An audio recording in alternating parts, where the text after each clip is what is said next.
Woo.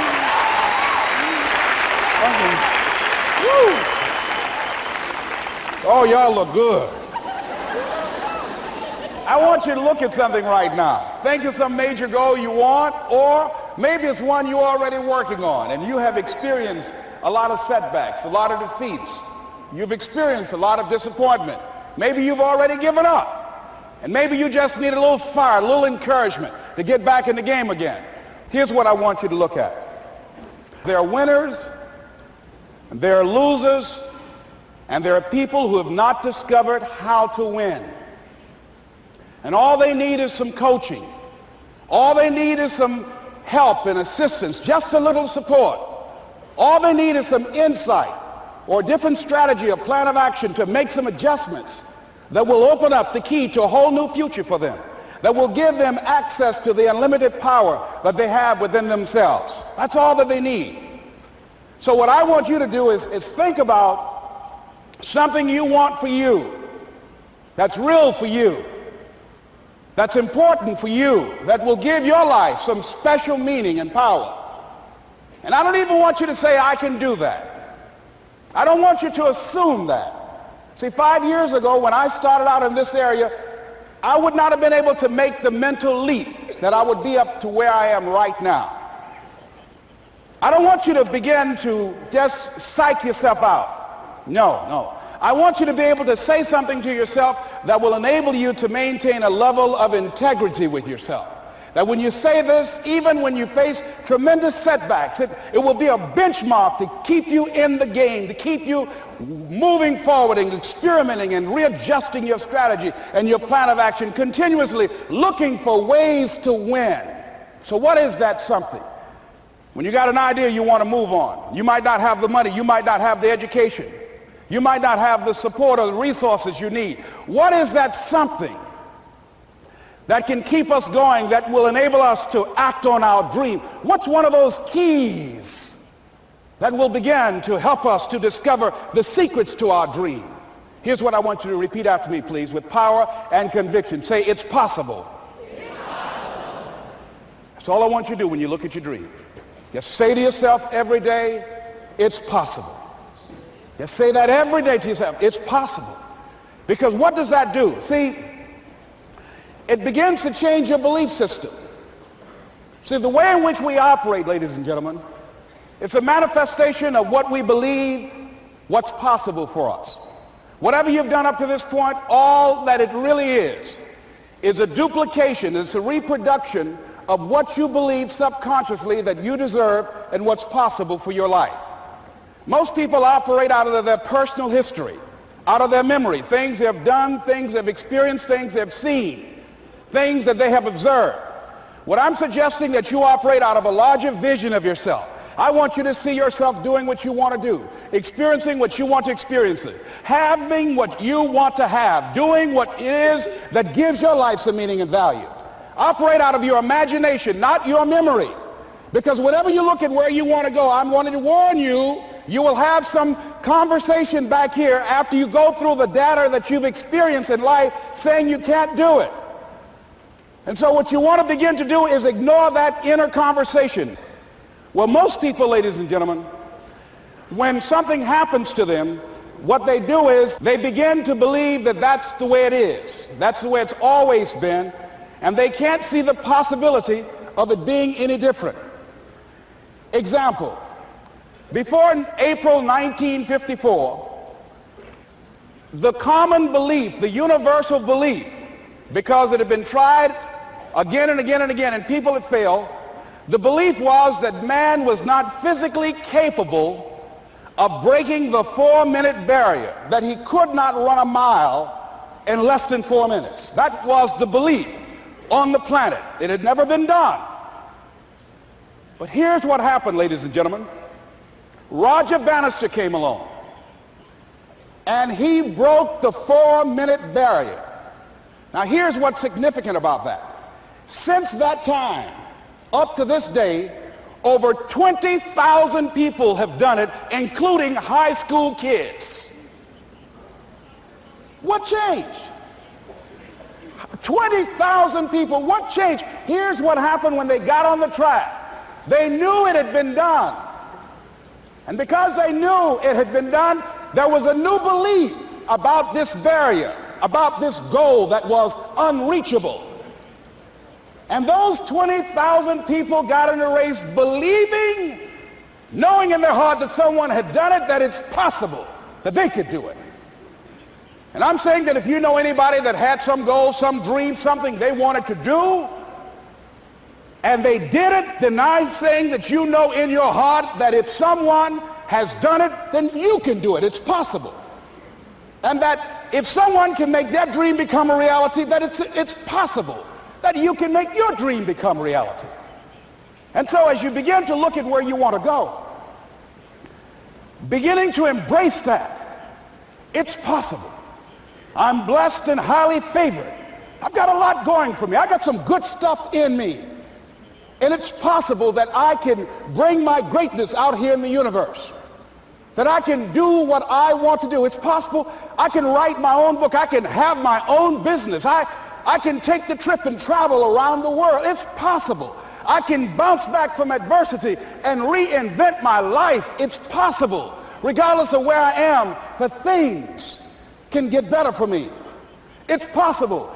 I'm thinking about two men right here in Chicago who were fairly successful, similar background, educated.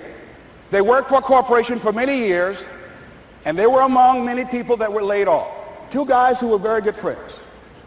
One went out looking for a job for several weeks along with the other one, and they faced disappointment and rejection again and again and again. They couldn't find any work, which is the story of many people across this country.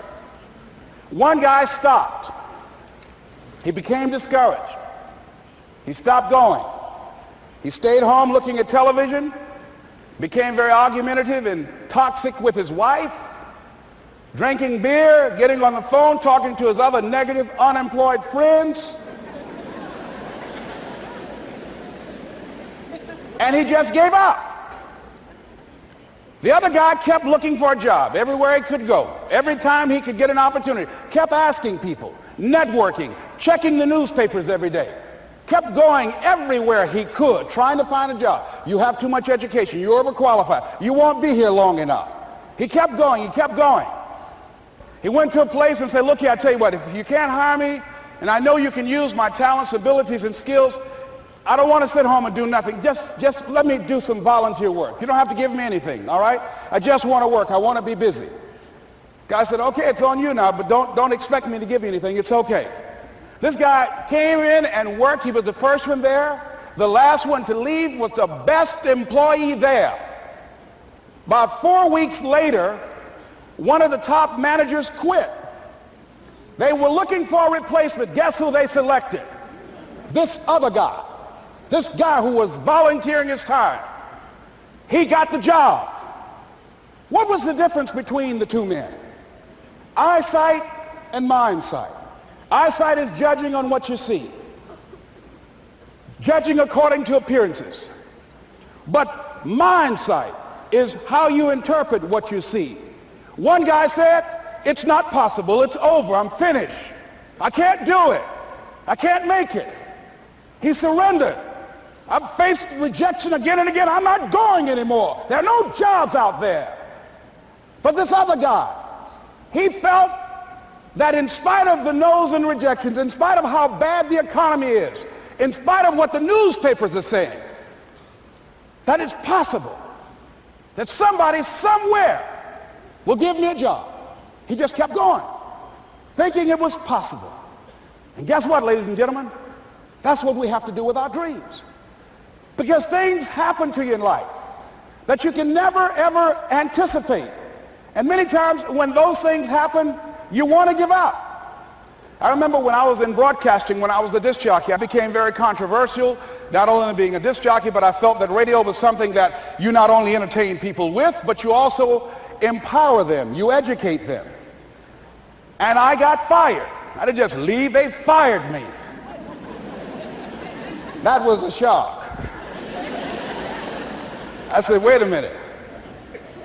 They took my microphone. I thought that was who I was. No, ladies and gentlemen, it wasn't. I had to do something else. And I didn't know what else I could do. See, here's what I'm looking at. What are the uses for your life right now that you haven't even reached for yet? See, I believe that when you don't have enough encouragement to act on your dreams or ideas, or you're not enlightened enough, that life will act on you. See, life had moved on me and said, Les Brown, you have outgrown this. It's time for you to do something else. Well, I wasn't enlightened enough. I organized some disc jockeys and got my job back. So they had to fire me again. I got fired twice. Here's what I did. I had to think of something else. And so a guy suggested to me, he said, Les, why don't you run for office? I said, man, I've never run for office. I've never known anything about how to operate in the political arena. I've heard encourage people to register to vote and get out to vote, but I don't know anything about politics. He said, well, neither do the people who run for office all the time.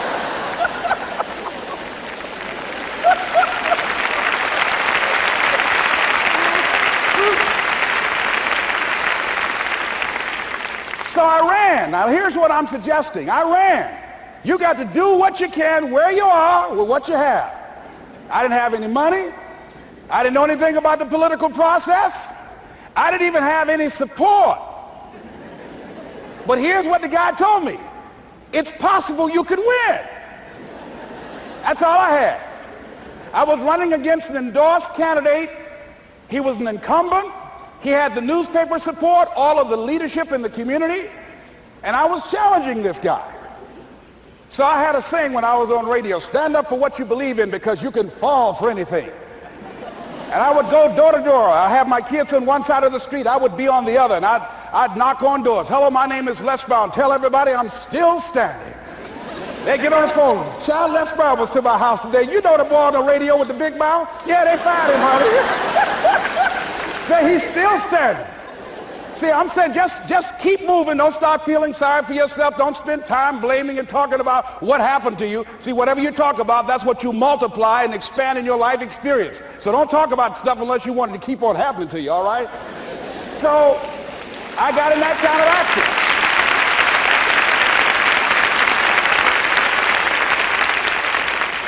As I continue to do that, had my children with me, were going door to door, didn't have enough money. Eventually, we got close to the election and something happened that really surprised me. Guys who I thought were going to either support me or stay out of it, various powerful community leaders, they became involved in it and they endorsed my opponent. I felt devastated. Now that's going to happen to you when you're working on your dream. Things are going to happen that's going to catch you on the blind side. That was shocking to me. They didn't have to do that. All they had to do was just stay out of it. But here they go, come up in there messing with me. Now that's going to happen. There's some people who believe it's their personal business to stop you from living your dream, all right?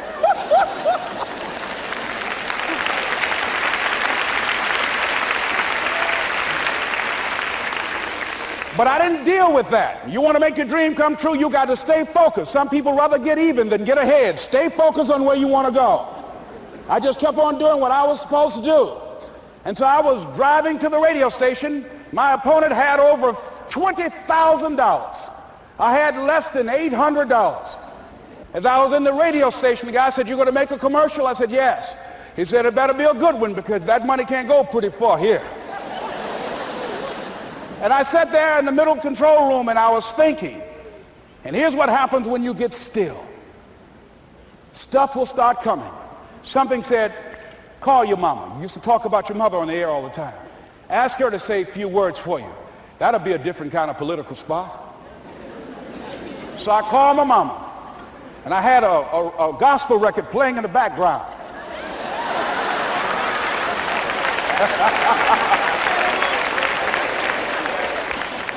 And then I had my mother say, "Hello, this is Mrs. Mamie Brown. When I raised my sons, I raised them to be good children. When they got out of hand, I beat their behind and made them go right. Please vote for my son. He's a good boy."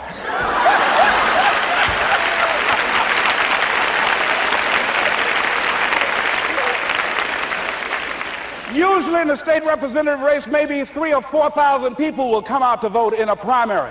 In that primary race, over 27,000 people came out and voted and said, I'm voting for Les Brown because his mama said he's a good boy. I won, ladies and gentlemen. I won.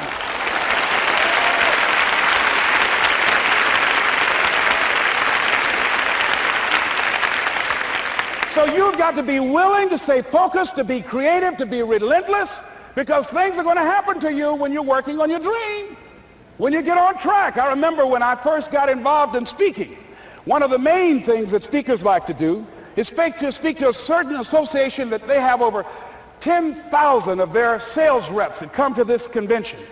And I was relentless. I kept saying, it's possible. It's possible. See, what I want to let you know and set you up for, because you said it's possible, don't mean that you're not going to have any problems. That Murphy's Law ain't going to come and slap you side the head. Oh, Murphy going to come visit you. He's waiting for some of y'all out in the parking lot. Oh, you say it's possible. Okay, it's possible. You better get up. Well, I was working. I kept saying it's possible. They got other speakers on this program. I can be on that program too. I kept selling myself. I got all fired up. And I was calling them every day, every day. And the lady finally said, Mr. Brown, I tell you what, we want you to come in and talk to our sales executives. You got the kind of fire and guts that they want, that will motivate them. And let me tell you something else. We want you to bring your motivational tapes. You're going to need at least $50,000 worth of tapes. I said, is that right? Yes, because they want to keep that drive alive.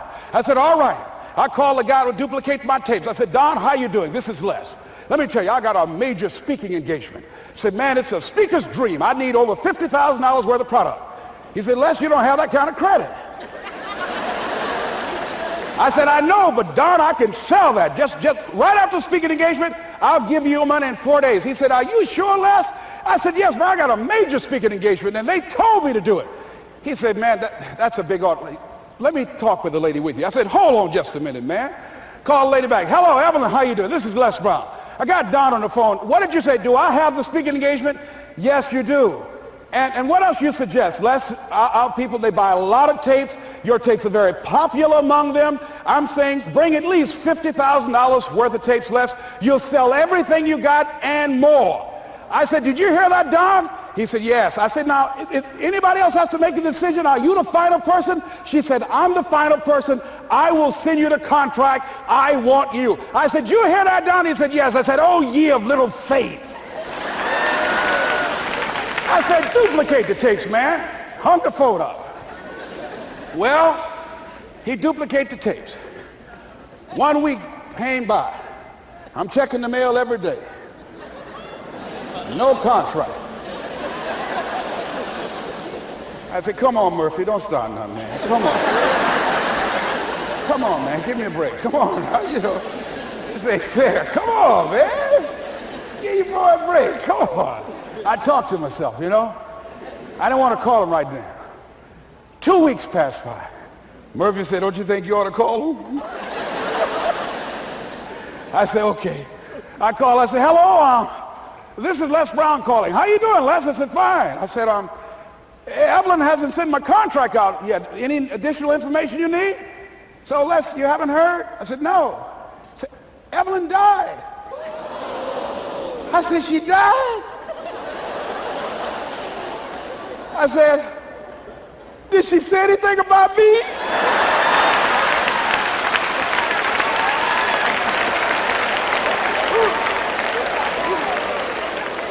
When I got home, I was so wiped out. And Murphy was in the house waiting on me. Murphy said, is it possible you want to listen to some of your tapes?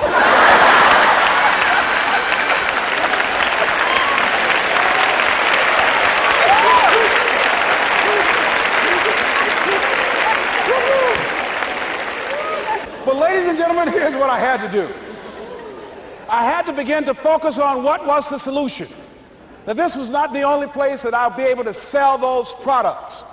And as I began to challenge myself and got some help and support and some other input, I eventually did. It took longer, but it was challenging. But I did it. Repeat after me, please. No matter how bad it is,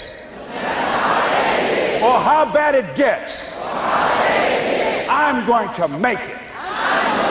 I'm going to make it. Shake somebody's hand on your right and left and say, you got that right.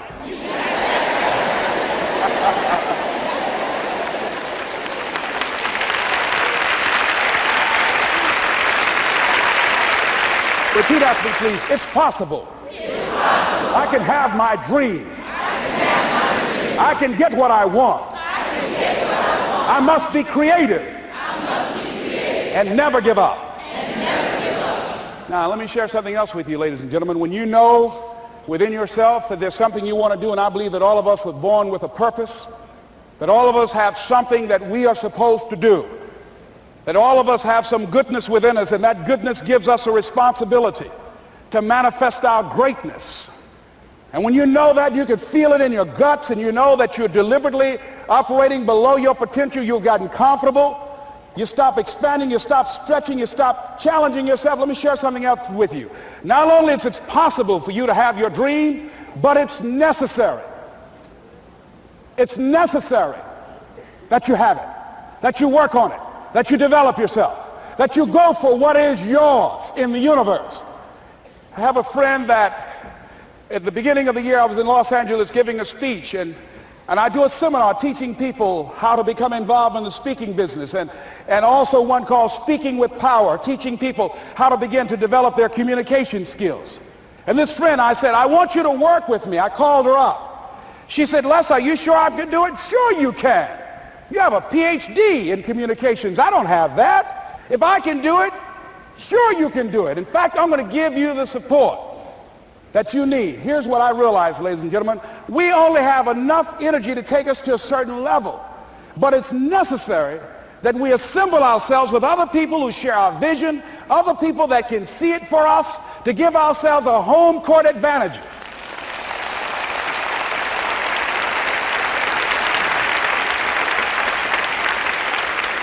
So it's necessary that you seek out other people who think like you, who are growing, who have decided that they are not satisfied with where they are. See, I don't believe that necessity is the mother of invention. No, necessity, in my opinion, is not the mother of invention. Refusing to accept things the way that they are is the mother of invention.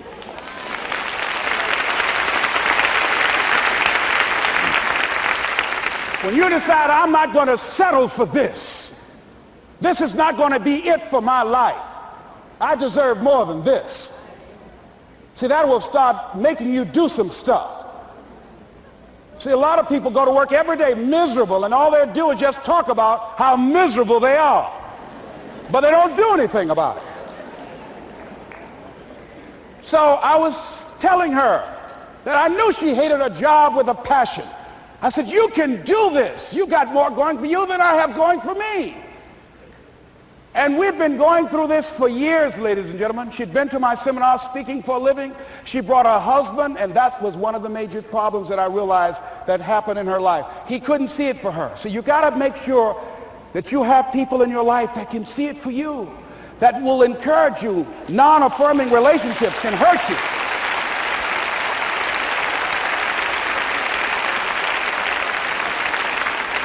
And I talked to him. I said, you know, I don't have anything to do with your marriage. He said, you and I are good friends, and she and I are good friends. And I'm not taking sides. I said, but if you can't see it for her, don't tell her that. Just give her some support. What if you're wrong?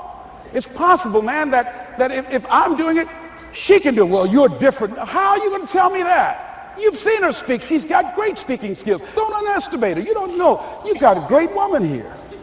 But you see, people who can't see it for themselves can't see it for you. He was happy.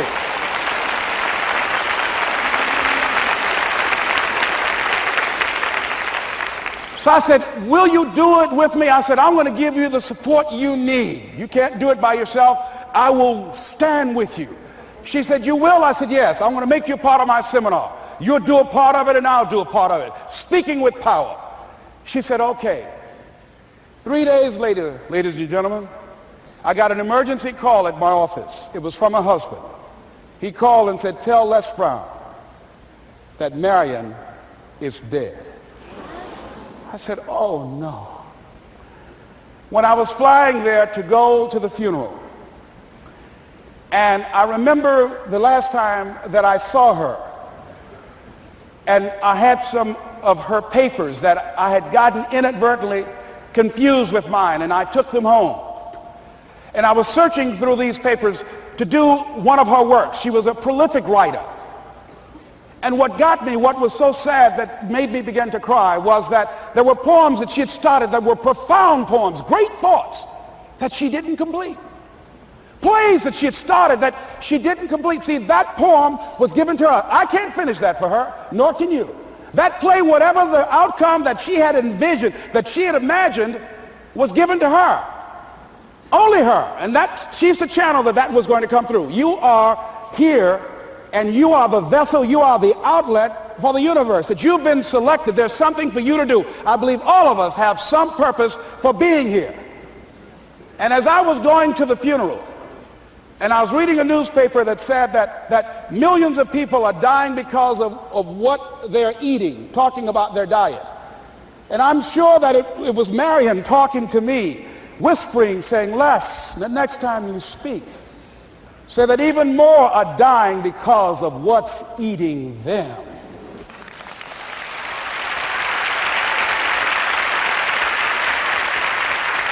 When the challenges of life come your way, you've got to find ways to increase your sense of self-appreciation, because if you don't, you're bombarded with negative stuff every day that beats you down, and you will find yourself unconsciously engaged in self-destructive behavior. If you don't program yourself, life will program you.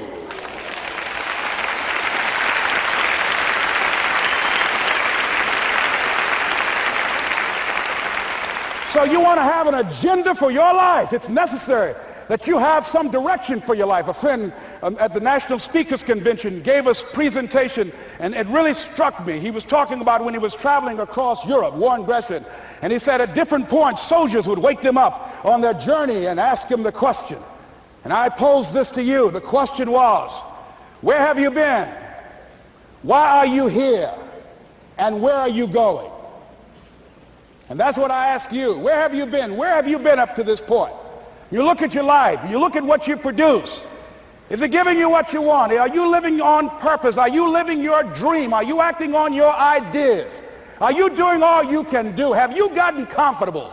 Are you procrastinating? Are you evading your own greatness? Are you surrounding yourself with people that can nourish you? Are you challenging yourself? Are you experimenting? Are you learning something different?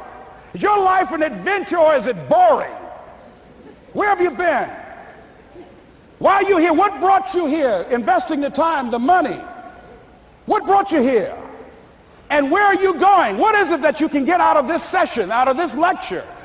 That when you leave here, rather than this just being a spectator event, that you got some idea, some dream, that you might have to go back and brush it off and look at it again and say, I've got to do this. This is my stuff. This is what I'm supposed to do. This is why I showed up. Where are you going with your life? What decisions are you making right now as you look into the future? Are you experimenting to find out what other talents and abilities that you have? See, we're in a time right now. The day is gone where you could just go to college and get out and get a job and work 30 or 40 years with job security and retire with a gold watch. The gold watch days are gone. Brand new day. Party's over. So now you have got to be multi-talented and multi-skilled. You've got to use all your stuff. You don't know what else you can do. I didn't know I can do what I'm doing right now. It's necessary that you stretch and challenge yourself and say, let me see. I start out as a trainer. I'm a trainer. That's what I am. That's what my expertise was in. And then I decided, let me see, can I speak? And then I discovered, hey, I can do that. What if I hadn't tried to do than just been satisfied with just being a trainer, with a limited vision of myself? And then after training, and then I said, well, maybe I can go into business for myself. And I started speaking, going into business for myself. Well, maybe I could train other speakers and teach them how to go into business for themselves. See, you want to have a backup plan. You want to have other strategies for yourself. In case this doesn't work out, you got something else going over here. You don't want to ever put yourself in a situation where you have a limited vision and you're only using a limited amount of your talents, of your skills, and of your abilities. And I'm saying to you, it's possible you've got some talents, some ideas in you, your ability to do some stuff that you haven't even discovered yet. And I'm suggesting that it's necessary that you get outside of your comfort zone. It's necessary that you develop some new relationships where you can learn from people. It's necessary that you do reading, that you do research. It's necessary, if you're already involved in some business, that you don't be satisfied with where you are. If you want to make it today, it's necessary for you to constantly look at ways of getting better. Not only is it possible for you to have your dream, and it's necessary for you to challenge yourself to go after it and get better and leverage relationships that can help you get to where you want to go, but it's you. The major key to your reaching your dream, your living up to your greatness, your making your contribution is you. If the economy is good, fantastic. If the banks are loaning money, that's great. If people are positive, that's great. You don't have any opposition, that's great. But the major key to your making things happen in your life is you. When I wanted to get on public television, you know, they told me, you can't do that. So wait a minute, I've seen these other people on. It's possible I can get on. Leo Biscaya, John Bradshaw, it's possible. Excuse me, hold on, time out. Let's be realistic. Come on, be logical. I said, well, wait a minute, why can't I do it? Let's look here. Think about guys who have credentials, all kind of credentials. You don't have any college training. They're not going to put you on television. Give me a break. I said, thank you for that. God love you, and I'm trying. And went on about my business, you hear me? Let me tell you something. What people think about you and the possibilities for your dream is none of your business. That's their business.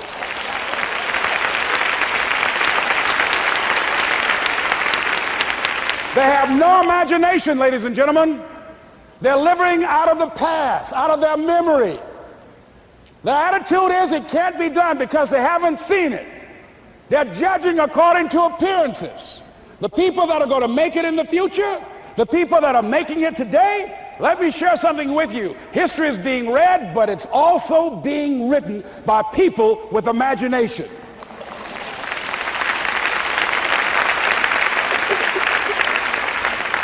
So I went to the next mode, necessary to start talking to people and seeking and asking for what I wanted and leveraging relationships and trying to find out how do the people do it that went ahead of me? How do they do it? And then what is it I need to do? How is it I need to train myself, to develop myself? What's the resources that will be required in order to make it happen? And as I start seeking out and asking questions, I started running into people that I know someone who can help you do that. And they helped me get connected with those people. Remember, we have so much energy that can take us so far. It's necessary that you hook up with some other energy that can take you to the next level. I hooked up with them. They said, let's go. I said, away we go.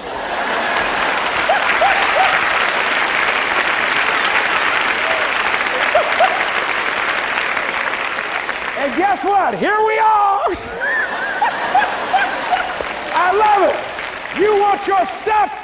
It's necessary you take responsibility for it. That you make it happen, that you don't give up, that you don't take any objection or disappointment or defeats personally, that you keep on keeping on, that you don't decide that I can't make it because you can't see the light at the end of the tunnel, that you realize that's a part of the program. And here's something you've got to resolve. Say this to yourself every day. See, as long as you're breathing, you got a shot at your dream. That's the way I resolve. Say this, please. It's not over until I win. You got that right.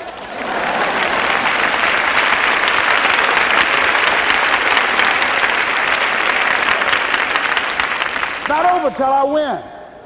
Not over till I get through. It's not over till I get over. Not over till I get what I want.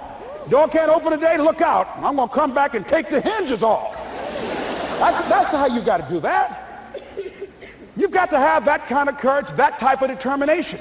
If you want to make it happen, it's you.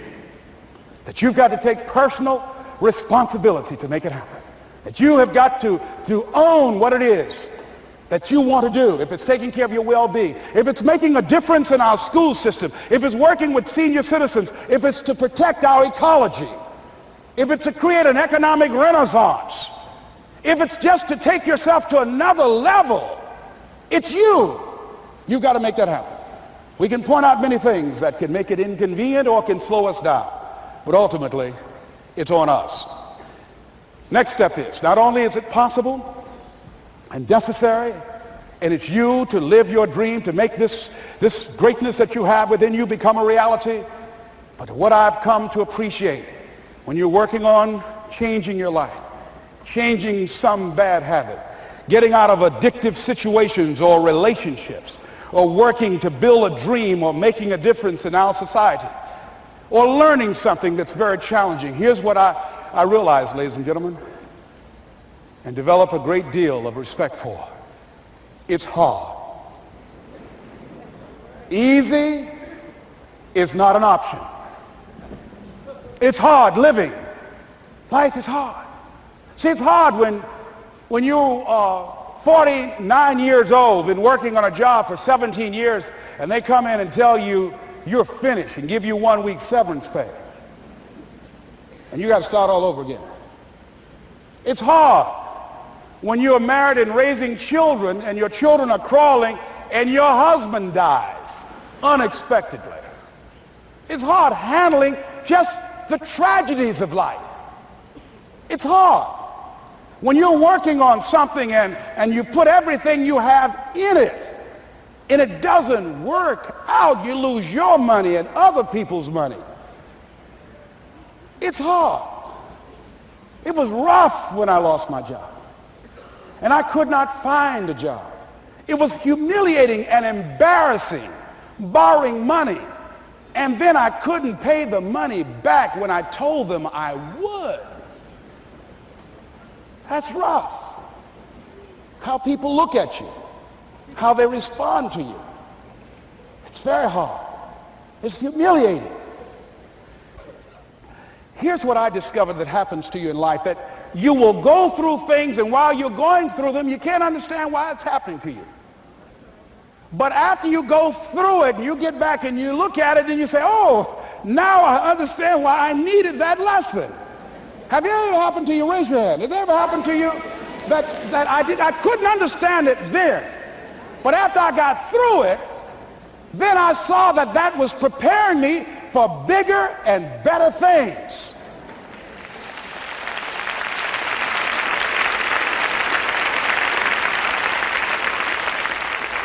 That as you go through the challenges of life and you look at it and embrace whatever comes to you, don't run from it.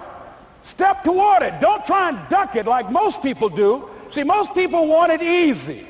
See, easy come, easy what? Easy go.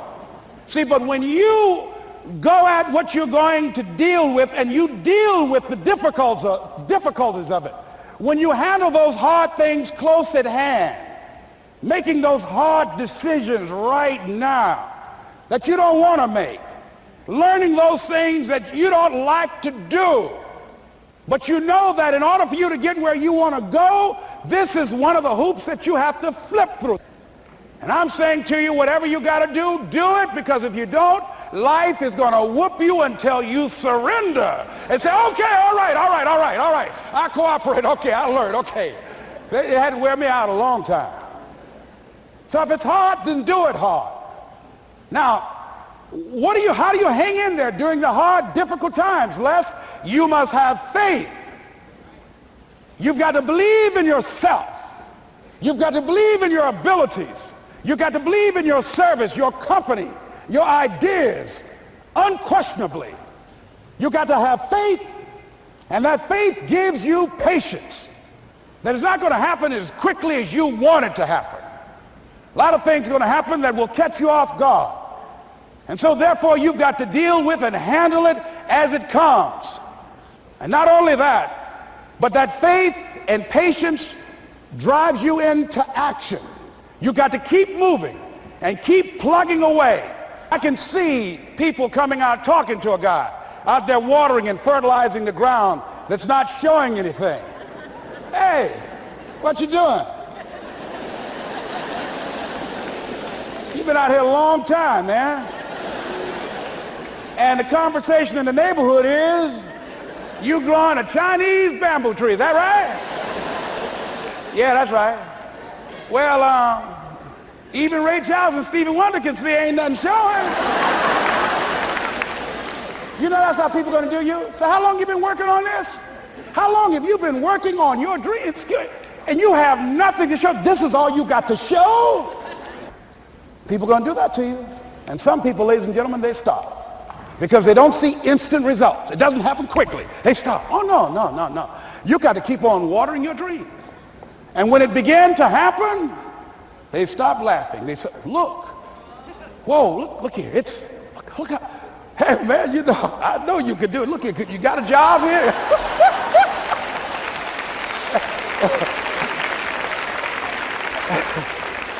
See, during those hard times, we didn't know how you're going to make payroll. During those times when you failed and things didn't work out, they were nowhere to be found. But you know what I discovered? When you're working at your dream, somebody said the harder the battle, the sweeter the victory. Oh, it's sweet to you. It's good to you. Why? See, when it's hard and there's a struggle, see, what you become in the process is more important than the dream. That's far more important. The kind of person you become, the character that you build, the courage that you develop, the faith that you're manifesting. Oh, it's something that you get up in the morning, you look yourself in the mirror, you're a different kind of person. You walk with a different kind of spirit. And people know that you know what life is, that you have embraced life. You knew it was hard, but you did it hard.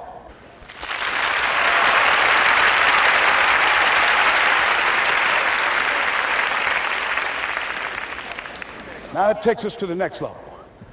If it's hard, why do people do it? You ask people who do things. Why do they go it? People who climb mountains just for the sake of it. Nobody paying them to do it. Just do it. Somebody said, I'm going to run around the world. He said, well, why would somebody want to do that? I'm going to swim the Atlantic Channel. Why? Why do people do that? I wondered, why would a Nelson Mandela give up 26 years of his life? Why do people do that? Here's what I discovered in high school. High school, I decided I wanted to go out for football. Never forget this. And I discovered why people do things. You know why, ladies and gentlemen? Even though it's hard, it's worth it. It's worth it. See, one day we had Coach Alkin Hepburn had this plaque down there. And this wood on the floor, on the ground. He said, Brown, come over here. Had my suit on. I said, yes, sir. He said, I'm going to have old Larry Littles down there. Old big Larry. Yes, sir. Big, fat, sorry Larry. Yes, sir. Brown, I want you to get down bull neck. Yes, sir. He said, I want you to run at Larry. I want you to put your helmet right in his pit, right up in his chest, and knock him off that board. You hear me, Brown? You can do that. Yes, sir. Can you do that? Yes, sir. I say, hubba, hubba. I say, hubba, hubba. He said, Brown, I want you to knock him off. You're going to make the team. I know you can get him, all right? We'll get him. How sorry he is. Knees knocking and everything. I said, yes, sir. Then he went down to Larry. Larry Littles, who played 12 years for the Miami Dolphins, all pro for 12 years. This is a bad, big dude. 250 pounds, strength, agile, and all muscle. He said, Larry, he said, man, you know Brown down there. He's down there talking about your mom and everything. He talked about how fat and sorry you are and how he's going to knock you off this board. Larry now spitting fire and growling and foaming at the mouth. Now I'm looking at Larry saying, oh, hubba, hubba. He said, look at that fool down there growling. He told me he's going to scare you, that you're going to leave. Are you going to leave? No, coach, I ain't going to leave. Go down there and knock him out the park. Boy, coach got back. He winked at me. Go get him, Brown. I went hard. I ran into Larry with my helmet. Larry said, boom. I don't know where I landed. When they woke me up, I said, can y'all take this helmet off me for a minute? I said, y'all got any more positions out here? They said, like where? I said, don't y'all need an announcer? I said, Brown, where you going? I was crying. They said, man, some girls over there. I said, I don't care, man. I'm hurt. So that fool almost killed me, man. He said, Brown, you quit, man. I said, yeah. I said, what? I said, it ain't worth it, man. No, it ain't worth it. Y'all go ahead. Y'all crazy. I'll be your announcer, man. I was calling the game. I was up there in the booth. Call good games, too. because the pain wasn't worth it to me. And I'm saying to you, you know why people do what they do? The people who go after their stuff, what makes it worth it? It's got to be your passion. You got to love it, ladies and gentlemen. You got to love it. It's got to be what you are supposed to do. You want to sing, and even though they want to invite you to Carnegie Hall, you're going to sing to anybody that listen to you, including singing to yourself. I used to talk to my plants when nobody else would listen to me. You got to write, even if no one published your book, write, because that was given to you to do. You do what it is you're supposed to. You're supposed to build something. You're supposed to create something. I don't know how to do it. Learn. Do whatever is required. Just go out there. It's possible you can get what you want. It's necessary. If you want it, you got to go into action. You got to be willing to experiment. You got to be willing to fail and to succeed. You got to be willing to form and to develop new relationships. It's you. It's on you. You got to make that happen. Nobody's going to bring it to you on a silver platter and say, here's your dream manifested. No, it's hard. Yes, it's hard. It's difficult. Yes, right. And it's worth it.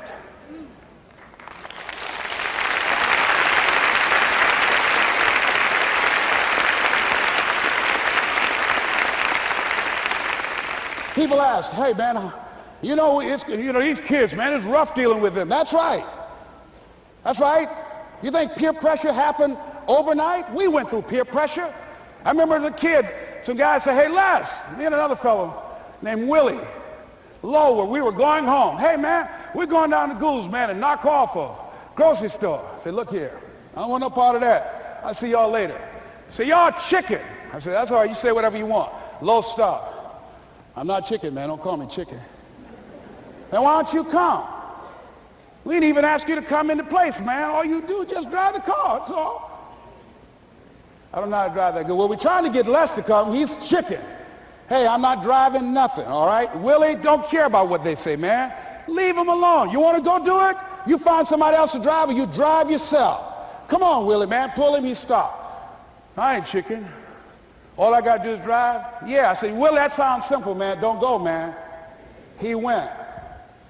And the next day we read the newspaper where when they robbed the store, when they came out running to a car, the merchant, the man who owned the store, came out just shooting wildly, and he hit the driver in the head.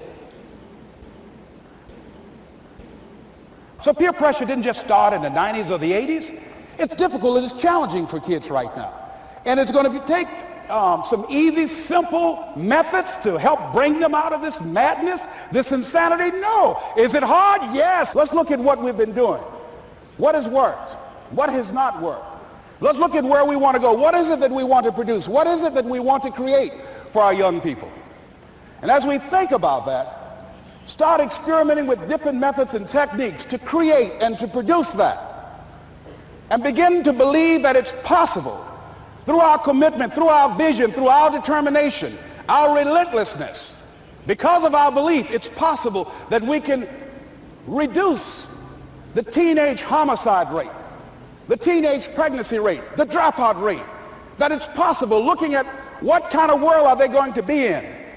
As we look at the global economy, that as we begin to use our collective will and genius and resources, it's possible that we can create an educational system that not only will test their minds with information and facts and figures, but will teach them how to think and be creative, and what does it mean to be a human being and to value human life, and how do you make relationships work? How do you bounce back from adversity? It's possible that we can give them a curriculum that will give their lives a sense of purpose and direction and meaning, and teach them how to begin to know and operate on a higher level of being, where they become assets to our society rather than liabilities. What if we leave here with that kind of consciousness that it's possible, as opposed to saying we have to write this generation off, that it's possible that we were born for such a time as this and that, that maybe someone here has the idea or the method or some plan of action or an approach that can resolve many of the problems that we're facing with young people today. Whatever we have to do to save our children, it's worth it.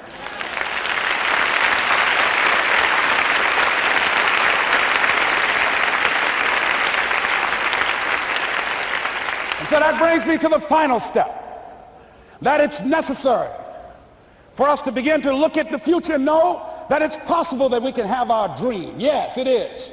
Other people have done it, then we can do it. We fail a lot of times. Well, a lot of other folks fail, and eventually they came back and they succeeded. So it's possible we can have what we want. And we know that we want to get it. It's necessary that we align ourselves with people that think like we do. It's necessary we get negative, do-nothing people out of our lives. It's necessary we never stop learning and growing and developing ourselves. It's necessary that we never give up. We know that it's you, it's me. It's being responsible for our stuff and deciding that we're going to keep on keeping on, that we're going to find a way to win or find a way to make it happen. And we know it's hard. It's not going to be a picnic. Yes, it's hard, and we will do it hard. And once we do it hard and we go through it, we realize it was worth it. And once you discover it was worth it, it is done. It's done.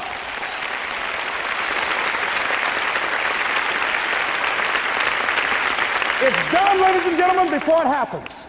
Well, here's what I'm suggesting to you. That when you're working, you have a wall to break through. Let's say a friend of mine who runs a marathon, and he says, when he's running the 26-mile marathon, he said, let's say that hypothetically, that 18th mile is the wall. He said, Les, when you get there and you're running, he says, everything in you is telling you to stop, to give up. Every muscle is aching, and you're saying to yourself, I can't do it. I can't do it. And you just keep on and you keep on and you keep on. It seems like you're moving at slow motion. And then eventually when you break through that 18-mile wall, then you know it's like done and you're on automatic and you glide on in. And you know it's there. You know you're going to get to the finish line. And we've all had experiences where we were working on something and we knew it was possible. And we did those things that were necessary to bring it into reality. We took the responsibility to make it happen. Other people couldn't see it. A lot of people didn't believe it. You were attacked. You were criticized. People were opposing you, but you kept on doing it. It was hard. It was rough. It was difficult. But to you, it was worth it. And eventually you got to a level you know, can nothing stop me now. I'm on the move. I'm on the move.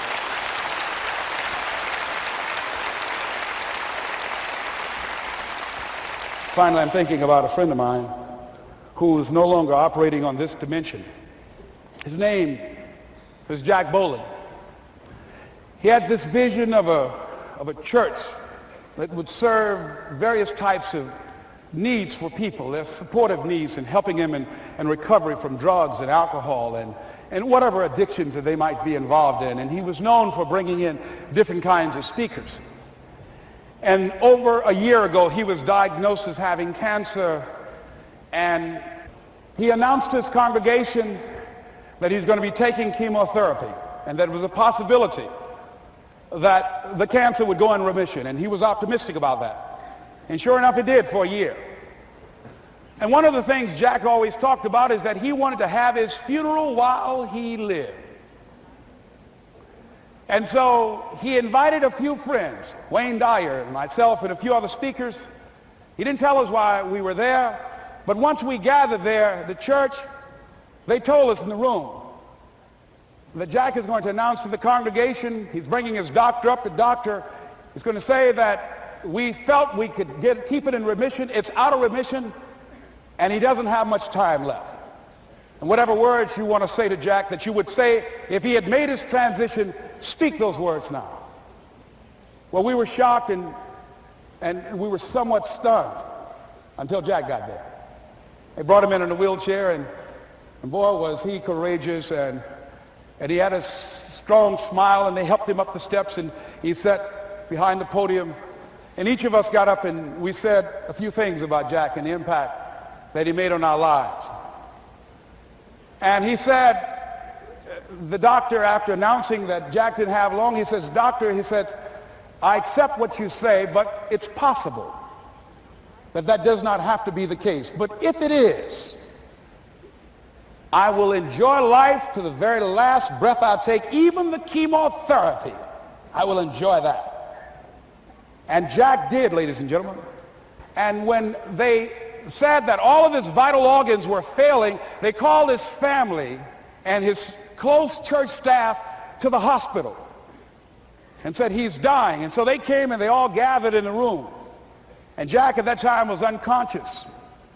And he gained consciousness, and he looked at them and he said, with what strength he had, he said, I want to thank you all for being here. You've been a great staff to me. He looked at his sons, his daughter. He said, you've been a great family. He said, don't feel sorry for me. He said, I'm ready to go. I'm looking forward to the next adventure. And he sat there for a little while, laid there, and he closed his eyes, and he lost consciousness. About an hour and a half later, he opened his eyes, and he looked at them. He said, this is embarrassing. I'm not dead yet. They were laughing through their tears. They said, Jack, you are a character. He said, hey, I hate giving up this kind of control. So they predicted that Jack would die at the end of February. And then on the 2nd, they said, he won't see the light of day. He will be dead by morning. Ladies and gentlemen, Jack died on March 4th.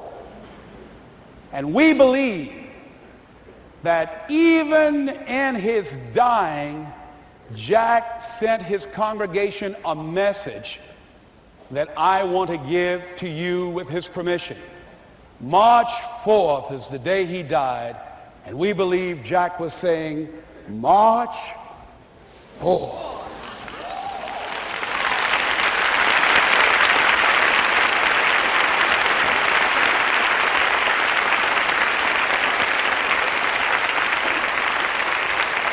So I say, as you look into the future, while other people are giving up, feeling like victims, feeling powerless, becoming negative, turning on each other rather than to each other, feeling that they can't make it, be ye not conformed to this world, but be ye transformed by the renewing of your mind with the mindset of that it's possible that we can save this generation.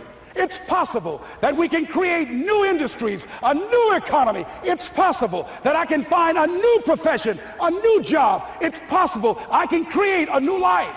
And it's necessary that I become actively involved in becoming a positive force in my life and on the planet.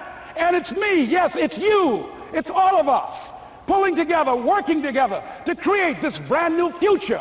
And it's going to be hard. Easy is not an option. But if it's hard, we will do it hard. Whatever is required to snatch victory from the jaws of defeat. And it's worth it, yes. It's worth whatever we have to do. And once we know that, it is done. It is done. It is done. It is done.